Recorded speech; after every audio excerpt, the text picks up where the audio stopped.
Halo teman-teman serta Bu Ari. Perkenalkan, nama saya Valencia Faradi Vanenalta, absen 28.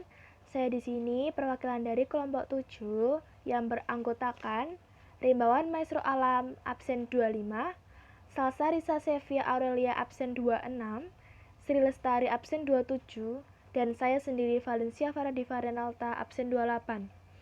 Kami di sini dari kelas 11 keperawatan 1.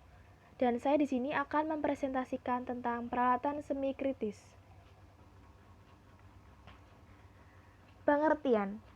Peralatan semi kritis merupakan peralatan-peralatan yang menyentuh membran mukosa atau kulit yang terbuka. Harus dilakukan proses desinfeksi tingkat tinggi yang membunuh semua mikroorganisme kecuali spora dalam jumlah besar. Contoh peralatan semi kritis. Endotracheal tube atau ETT merupakan alat yang digunakan untuk memasukkan pipa jalan nafas buatan ke dalam trakea melalui mulut. Fungsinya, membantu memberikan jalan nafas kepada pasien, memberikan oksigen dosis tinggi atau tekanan tinggi, mencegah terjadinya disentensi lambung, mencegah aspirasi asam lambung, pemberian nafas buatan dengan baik, dan juga terutama pada pasien yang mengalami kecelakaan, sehingga harus diberikan pertolongan pernafasan buatan. Jadi, ETT itu biasanya dilakukan atau diberikan pada pasien yang kesulitan bernafas sendiri dan pasien yang tidak sadarkan diri, seperti koma. Cara penggunaan ETT. Cara penggunaannya itu dimasukkan ke dalam trakea pasien untuk memastikan tidak tertutupnya trakea sebagai saluran pernafasan dan udara. Pernafasan dapat masuk ke dalam paru-paru. Contoh gambarnya seperti itu.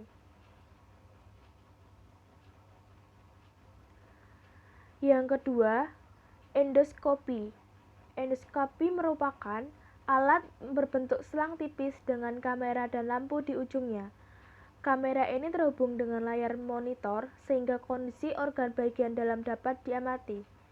Fungsinya itu, yang pertama, membantu dokter dalam menentukan penyebab dari gejala yang dialami oleh pasien.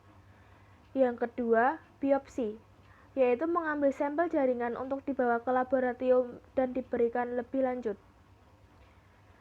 Yang ketiga, membantu dokter untuk melihat bagian dalam tubuh pasien selama tindakan operasi. Misalnya, operasi untuk menangani luka lambung dan mengangkat baru empedu maupun tumor. Cara penggunaannya, alat endoskop dimasukkan ke dalam tubuh seseorang. Jalan masuknya dapat melalui mulut, anus, atau saluran kemih, tergantung dari bagian tubuh mana yang akan diperiksa. Contoh gambarnya seperti itu ada dua. Tapi kegunaannya sama dan fungsinya sama.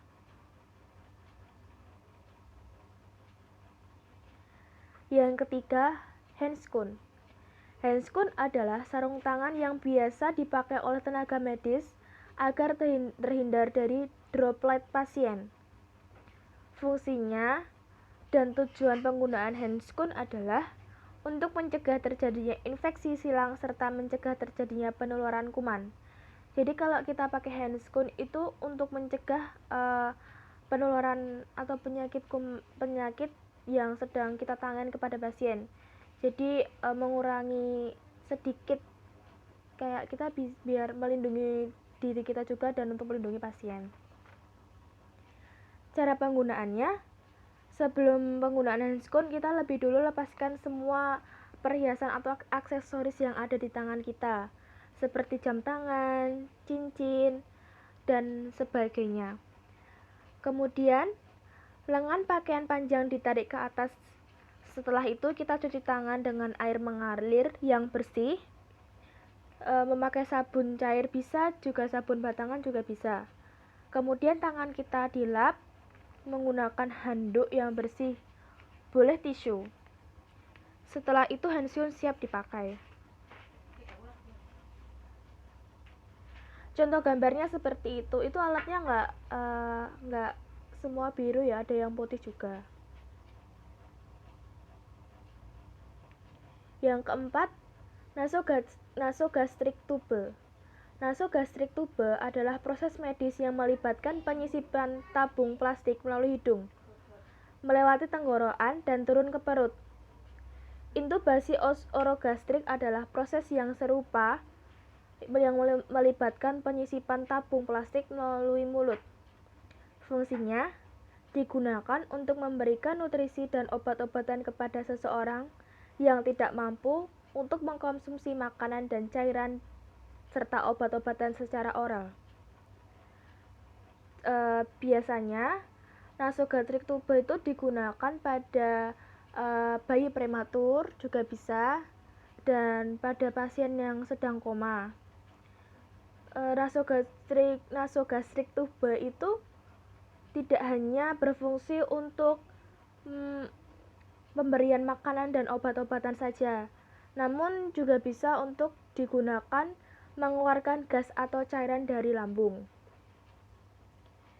Cara penggunaan